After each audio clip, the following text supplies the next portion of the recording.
L'émission de l'Artbook Club aborde le thème de la traduction littéraire, se questionnant sur la fidélité à l'œuvre originale. Les invités présents, notamment Nora Boisouni et José Camoun, partagent leur expérience de traducteur-traductrice. Nora explique comment elle choisit ses projets de traduction, notamment ceux portant sur des thèmes qu'elle défend. José évoque son travail remarqué sur une traduction de 1984 de George Orwell. Il partage son expérience marquante avec le livre Fish Boy, soulignant les défis de la prose poétique. Bruno, également présent, est lié au MOOC et propose des analyses littéraires sur YouTube. L'émission promet des échanges riches sur le sujet de la traduction littéraire. L'émission se déroule dans un studio de la Gaîté Lyrique où Jeanne accueille chaleureusement le public. Ils abordent le sujet de la traduction littéraire et soulignent le manque de reconnaissance des traducteurs. Ils évoquent le pourcentage des œuvres traduites en France, qui est de 41%. Ils discutent également des œuvres les plus traduites dans le monde, telles que Le Petit Prince et les aventures de Pinocchio, suivies par Alice au Pays des Merveilles et les contes d'Andersen. La question de la traduction pour la jeunesse est abordée, soulignant la responsabilité de trouver un langage adapté sans infantiliser les lecteurs. La discussion inclut également le défi de maintenir le ton littéraire tout en restant accessible. Lorsqu'il s'agit de traduire des œuvres pour un public de 12 à 14 ans, il faut trouver un équilibre entre un langage trop enfantin et une complexité excessive. La traduction de l'anglais vers le français présente des défis en raison des différences de niveau de langue entre les deux langues. En français, on privilégie souvent un langage soutenu, mais il est important de rester fidèle à l'œuvre originale. La traduction est à la fois une pratique sociale et économique, pouvant parfois être motivée par des raisons commerciales. Retraduire une œuvre peut lui donner une nouvelle visibilité et permettre une lecture actualisée. Il est également essentiel de prendre en compte l'évolution de la langue pour garantir la pertinence des traductions dans le temps. La traduction d'œuvres récentes pose des défis, notamment pour représenter des personnages non genrés. Un exemple est la BD Skip de Molly Mendoza, où aucun personnage n'est genré. La traduction en français nécessite des choix créatifs pour respecter l'intention de l'autrice. Inclusive avec le point médian et les pronoms y elle est utilisée pour éviter de genrer les personnages. Les contraintes d'espace en BD et la différence de longueur entre l'anglais et le français ajoutent des défis supplémentaires. Les traducteurs doivent s'adapter aux contraintes tout en préservant l'essence de l'œuvre originale. Un exemple intéressant est la traduction de La disparition de Georges Perec, où les traducteurs ont dû trouver des solutions créatives pour maintenir l'intégrité des jeux de mots malgré les différences linguistiques. Les traducteurs et traductrices jouent un rôle crucial car la traduction révèle et amplifie les nuances politiques des textes originaux. Le métier de traduction n'est plus solitaire grâce à l'avènement d'Internet, favorisant les échanges entre professionnels dans des forums, blogs et festivals. Il n'existe pas de vérité absolue dans la traduction car elle dépend à la fois de l'auteur, du traducteur et du lecteur. Un exemple concret est la récente réédition du livre Autant en emporte le vent de Margaret Mitchell, où la première phrase du roman a été traduite différemment en 1939, Scarlett n'avait pas une beauté classique, et en 2020, Scarlett n'était pas belle, montrant les subtilités de la traduction. Les conventions et les choix de traduction peuvent varier selon les époques et les contextes. Il a été mentionné que les belles infidèles désignent des traductions qui, bien que restant fidèles au texte original, s'adaptent au goût français. Un exemple illustre cela avec Les Mille et une nuits, dont la première traduction en France était plus une adaptation. Les Mille et une nuits était un corpus hétérogène transmis à la fois par tradition orale et écrite, nécessitant des adaptations dans les traductions. Des traducteurs ultérieurs, comme Richard Burton, ont apporté des altérations en introduisant des notes anthropologiques. Ce processus de traduction et d'adaptation a évolué au fil du temps, cherchant un équilibre entre fidélité à l'œuvre originale et adaptation au public cible. Certains aspects comme les répétitions et la ponctuation suscitent également des débats sur la correction et la fidélité à l'auteur d'origine. La discussion évoquée entre les interlocuteurs aborde divers sujets, notamment l'oralité, la traduction littéraire et la manière dont les langues influent sur la perception des textes. Il est fait mention de l'importance de respecter l'authenticité des œuvres lors de leur traduction, soulignant comment ces interprétations peuvent refléter les croyances et le contexte culturel de leurs traducteurs. On évoque également le caractère sacré des textes religieux et la complexité des traductions visant à interpréter et transmettre leur message original. La conversation met en lumière les défis et les enjeux liés à la traduction et à l'interprétation des textes, soulignant l'importance de comprendre et de respecter les nuances linguistiques et culturelles pour une interprétation fidèle et authentique. Lors d'une discussion sur la traduction et l'oralité, Nala, une invitée spéciale, rejoint l'émission pour interpréter la chanson Les Feuilles mortes de Jacques Prévert en français puis en anglais. La performance met en lumière la façon dont la musique influence la traduction et l'interprétation d'une chanson. L'adaptation musicale impacte la manière dont le texte est ressenti et exprimé. La différence entre les deux versions souligne l'importance de l'interprétation personnelle dans la musique. Nala partage son expérience d'avoir d'abord appris la chanson en anglais, ce qui a influencé sa manière de l'interpréter. La démonstration émouvante suscite des réactions positives et souligne l'impact de la musicalité sur la perception d'une œuvre. Au cours de la discussion, il est évoqué le défi de la traduction littéraire, notamment la nécessité de rendre les œuvres accessibles tout en préservant leur essence. Les difficultés liées au délai serré et aux rémunérations modestes des traducteurs peuvent entraîner des traductions de qualité médiocre, qui dénaturent le texte original. L'exemple de traduction rapide de romans de Stephen King ou de la saga Millennium est cité pour illustrer ces problèmes. La traduction exige également de trouver un équilibre entre fluidité et fidélité au style de l'auteur d'origine, ce qui peut être un vrai défi, surtout pour des œuvres littéraires exigeantes. La traduction littéraire est un processus complexe qui peut être difficile, surtout lorsqu'il s'agit de conserver le caractère spécifique d'un auteur tel que Henry James. Parfois, les traducteurs doivent faire preuve de créativité pour adapter des jeux de mots qui fonctionnent bien dans une langue donnée, comme c'est le cas pour les titres de la saga Pokémon et Harry Potter en français. Il arrive que des traductions varient en fonction du public cible, comme la différence de titrage entre les versions américaines et britanniques de Harry Potter. De plus, des traductions maladroites peuvent altérer la cohérence d'une œuvre, comme cela a été le cas avec les traductions incohérentes de l'univers créé par J.R.R. Tolkien. Ainsi, bien que la traduction littéraire puisse être un défi, elle nécessite un travail minutieux et une compréhension approfondie de l'auteur original, même s'il n'est pas nécessaire d'apprécier personnellement l'œuvre pour effectuer une traduction de qualité. Le locuteur exprime son point de vue sur la traduction de la science-fiction en soulignant l'importance de ne pas partir avec des préjugés et d'éviter de détester le travail. Il affirme qu'il est difficile de traduire des œuvres que l'on n'apprécie pas, car cela peut être contre-productif.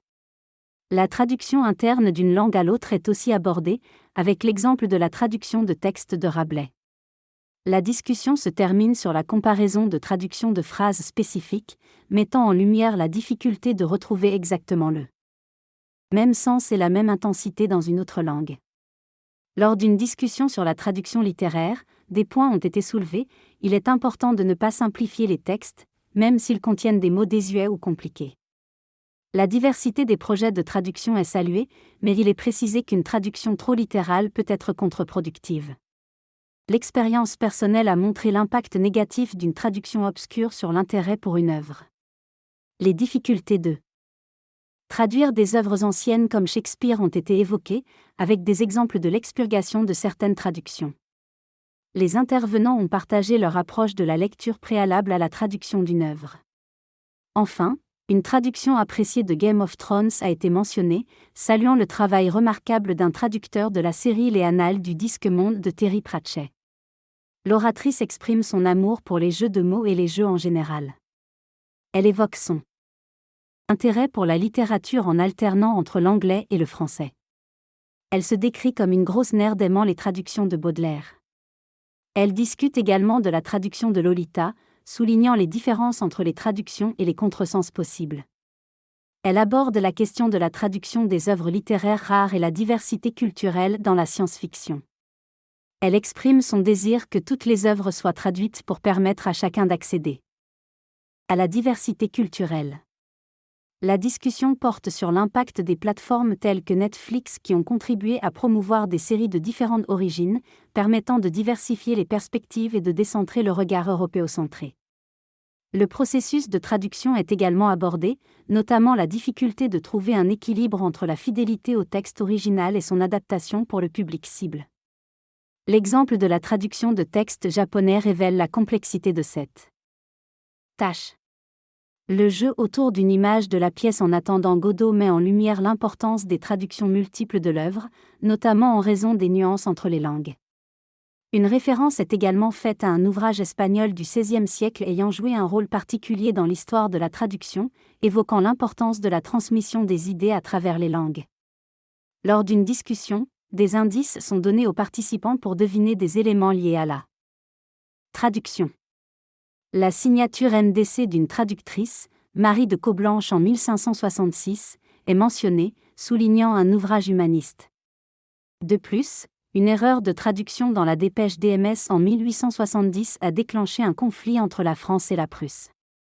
Primo Levi, connu pour avoir traduit le procès de Franz Kafka, est évoqué pour sa sensibilité à éviter les répétitions en traduction, reflet de son expérience concentrationnaire.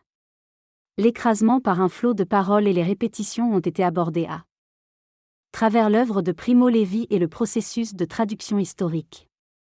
L'exemple de la Bible historiale de Guillard des Moulins, la première traduction populaire de la Bible en français, a été illustré par une enluminure de la Tour de Babel, soulignant l'importance de la traduction dans la transmission des histoires bibliques. Les mythes de Babel et de la Pentecôte ont été évoqués pour illustrer l'impact de la traduction sur notre imaginaire collectif. Il s'agit d'une discussion évoquant la construction d'une tour en briques vers le ciel, qui conduit Dieu à punir les humains en embrouillant leur langue à Babel. Cet événement illustre l'idée d'une prouesse architecturale entraînant une intervention divine. L'émergence de l'imprimerie au XVIe siècle bouleverse la diffusion des connaissances, notamment avec la traduction de la Bible en langue vernaculaire. La division linguistique entre catholiques et protestants s'accentue, symbolisée par la tour de Babel. Au XIXe siècle, les écrivains romantiques explorent le thème de Babel comme une malédiction linguistique, mettant en avant l'idée d'un monde harmonieux perdu. Les illustrations, telles celles de Gustave Doré, capturent le désarroi et la condamnation des êtres humains, exprimant le sentiment de perte et de décadence de la tour de Babel. Au cours du boom archéologique en Europe, des découvertes majeures ont été faites sur l'existence de Sumer et des millénaires d'histoire de cette civilisation. Cela a permis de retrouver des manuscrits anciens et d'approfondir la connaissance de la déportation des Hébreux à Babylone, révélant la puissance de cette ville et le travail des esclaves à cette époque. L'époque moderne a connu des guerres mondiales et le totalitarisme, entraînant une réinterprétation du mythe de Babel et une réflexion sur l'uniformisation des langues. La diversité des langues a fasciné de nombreuses cultures et suscité des interrogations sur la langue d'origine de l'humanité. L'anglais, une langue dominante, soulève des questions sur son hégémonie et son utilisation prépondérante dans le monde de l'édition.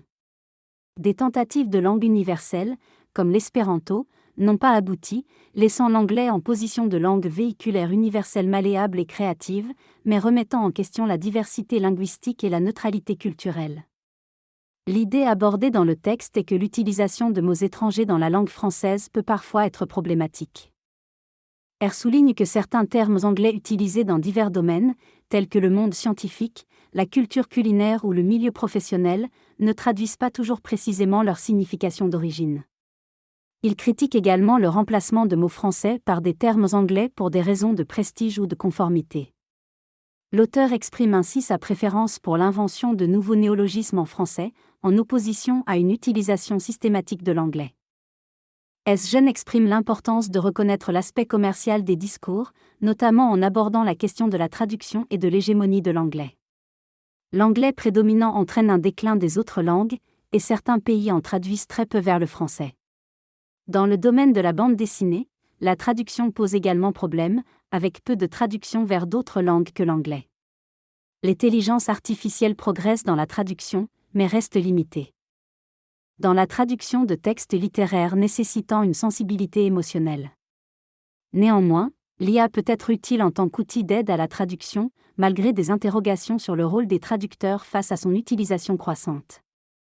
La personne mentionne qu'elle n'a pas de ressources en ligne ni de logiciels de traduction spécialisés pour enregistrer ses propres traductions. Elle découvre l'entraide existant sur des forums comme Word Référence où des personnes du monde entier partagent leurs connaissances linguistiques. Elle explique que la traduction ne se résume pas à des mots mais vise à transmettre des effets et des intentions. Elle illustre cela en parlant d'une traduction littérale qui peut modifier le sens initial. La traduction devient alors complexe, car il est difficile de connaître l'impact sur le lectorat original. Elle aborde également les défis des traducteurs face à l'intelligence artificielle et les difficultés à retravailler des traductions automatiques. Elle partage son expérience de proposition de traduction non rémunérée et des difficultés rencontrées dans le domaine de la traduction. Le dialogue aborde les défis des traducteurs et traductrices, notamment en matière de sous-titres de séries et de films. Il met en lumière les contresens et les erreurs de traduction qui peuvent altérer la compréhension et le caractère des personnages.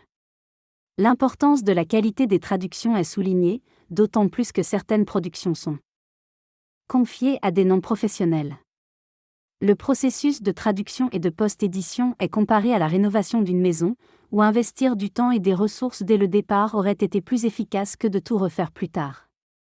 L'expérience d'aliénation vécue par les traducteurs dans ce processus est évoquée, ainsi que la question de la dévalorisation de leur travail, illustrée par l'anecdote d'une lecture publique où le nom du traducteur n'a pas été mentionné. Enfin, la réflexion se porte sur l'évolution du métier de traducteur et les défis futurs, tels que la réduction des coûts et les conséquences sur la qualité des traductions. Dans une discussion sur la traduction littéraire, il est mentionné que le rôle du traducteur est souvent minimisé, malgré l'importance de son travail. Il est souligné que la transparence totale du traducteur n'existe pas, car chacun apporte sa propre interprétation. L'exemple est donné d'une traduction fautive dans Alice au pays des merveilles, où différents traducteurs proposent des alternatives pour rendre l'exclamation enfantine curiosé and curiosé. Cette diversité de propositions montre que la traduction est un processus complexe et subjectif. Les participants expriment leurs préférences pour certaines traductions, mettant en lumière la richesse de cette discipline. Dans cet extrait d'un podcast, les intervenants discutent de la traduction du livre Crime et Châtiment de Dostoïevski. Ils évoquent les différences entre deux traductions et la manière dont celle-ci impacte la lecture et la perception du texte. Un passage du livre est lu par une comédienne pour illustrer ces variations. L'échange se poursuit sur le travail du traducteur et les nuances qui peuvent se perdre lors de la traduction d'une langue à une autre. Un orateur parle de la venue du juge qui rendra justice à tous, pardonnant autant aux bons qu'aux méchants, aux sages qu'aux humbles. Malgré les réactions hostiles de l'assistance, l'orateur termine avec une réflexion profonde. Après des remerciements à différents intervenants, une discussion sur un texte intraduisible se termine, suivie d'une recommandation de vidéo et d'une invitation à participer au club de lecture d'Arte. Le mercredi 13 décembre, l'équipe de Jour de Play sera avec Opécro le vendredi 15 décembre pour une exclusivité Laserdisc avec Ponce Lori et Nala. Le samedi 16 décembre, avec Pierre Lapin, vous pourrez suivre la couverture de la compétition hip-hop Juste Debout. Il y aura un petit raid sur Twitch pour voir Opécro sur la chaîne d'Arte. L'animateur se réjouit d'avoir animé l'émission malgré quelques soucis vocaux et vous souhaite de joyeuses fêtes. Rappelant que les librairies font une grande partie de leur chiffre d'affaires en décembre, il invite à les visiter. À bientôt.